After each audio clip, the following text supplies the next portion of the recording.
তো হ্যালো বন্ধুরা, নমস্কার ও আদাব। তো আজকে নিয়ে আসলাম ওয়ালটন L51 ফোনের পাওয়ার বাটন সম্পর্কে।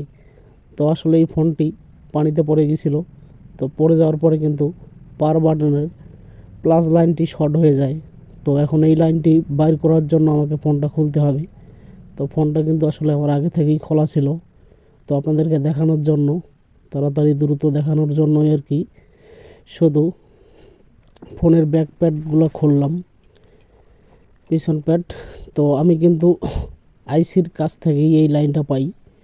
তো ভাবছিলাম যে আইসি থেকে এত দূর পর্যন্ত তার টেনে দিলে তারটা নাড়াচাড়াতে হয়তো খুলে যেতে পারে। তাই আমি বিকল্প নিলাম যে আসলে উপর থেকে লাইনটা পাওয়া যায় কি না। তো আসলে অনেক খোঁজাখুঁজির পরে কিন্তু লাইনটা আমি পেয়ে গেছি। তো তারপরে আমি পাওয়ার সাপ্লাইতে লাগাইলাম। লাগার পরে দেখুন লাইনটা আমি কোথা থেকে পেয়েছিলাম। তো তারপরে আমি লাইনটা আসলে পেয়ে যাই এখান থেকে। দেখুন, আমি কিন্তু আগে থেকেই খুঁড়ে রাখছিলাম, যেই জায়গায় আমি লাইনটা পেয়েছিলাম সেই জায়গায় খুঁড়ে রাখছিলাম।